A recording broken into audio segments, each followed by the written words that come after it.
Hello नमस्कार दोस्तों। हम आपको फिर एक कहानी सुनाते हैं जिसमें कंस का वध कैसे हुआ और किसने किया। पंचांग के अनुसार कार्तिक शुक्ल पक्ष की 10वीं तिथि को कंस का वध मनाया जाता है। भगवान के विष्णु के 8वें अवतार श्री कृष्ण को इस तिथि में कृष्ण का वध किया था। पौराणिक व धार्मिक मान्यताओं के अनुसार कंस का एक ऐसा श्राप मिला था कि हर जन्म में उसकी मृत्यु भगवान विष्णु के हाथों में ही होगी। दरअसल कंस का जन्म द्वापर युग के हिरण्यकश्यप के घर के पुत्र के रूप में हुआ। उसका नाम कालनेमिक रखा गया। कालनेमिक का विवाह हुआ। उसके बाद वे 7वें संतानों के पिता बने, जिसमें 6 पुत्र एक पुत्री वेदा थी। वेदा का विवाह राक्षस जालाधर के साथ हुआ, जिसका प्रण विष्णु जी ने किया था। वह तुलसी वृंदावन कहलाई थी।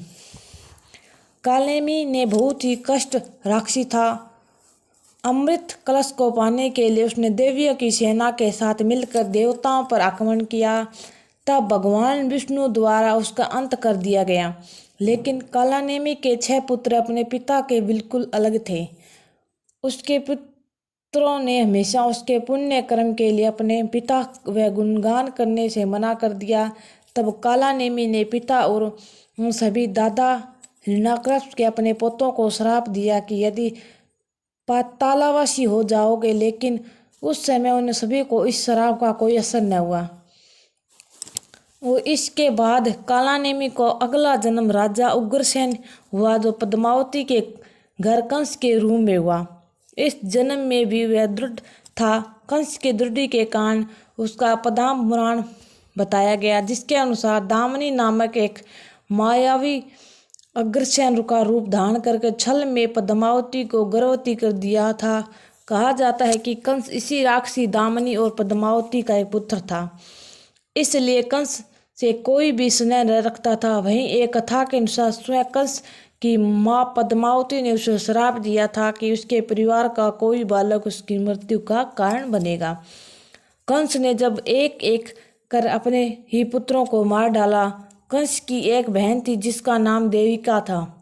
वह देविका को बहुत प्रेम करता था। देविका के विवाह के पास उसने उसके पुत्र पति को ससुराल लेकर जा रहा था। तब भविष्यवाणी हुई कि देविका का पुत्र ही उसकी मृत्यु करेगा। वे भविष्यवाणी सुनते ही कंस ने देविका और उसके पति वासुदेव को कैद कर जेल में डाल दिया। जेल में ही देविका ने 6 पुत्रों को जन्म दिया। एक एक कंस ने सभी को मारा।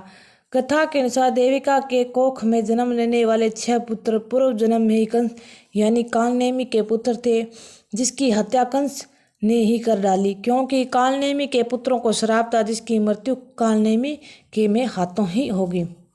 इसी तरह दुष्ट कंस का अत्याचार और पाप बढ़ने लगा। तब उसके अंत के लिए भगवान विष्णु ने श्री कृष्ण के रूप में धरती पर जन्म लिया।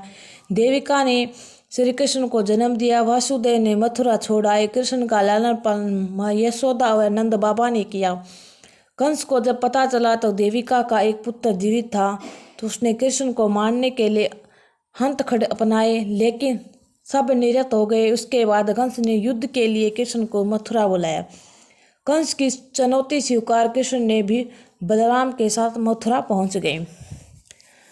मथुरा पहुंचकर अपने ही कृष्ण व बलराम ने कंस के 2 सबसे शक्तिशाली पहलवान मुष्टका व चामुंडे को हराया। फिर कृष्ण ने कंस में ही तलवार में उसका सिर कलम कर दिया।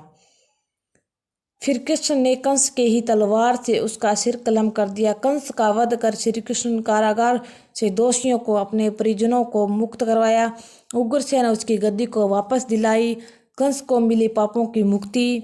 कृष्ण रूप भगवान विष्णु द्वारा कंस का वध हुआ। इसी तरह कंस भगवान विष्णु की कथा में मृत्यु कथा बताई गई है और भगवान विष्णु के हाथों से उसकी मृत्यु का प्राप्त है, जिसके कंस के जन्म में सभी पाप कर्म धुल गए।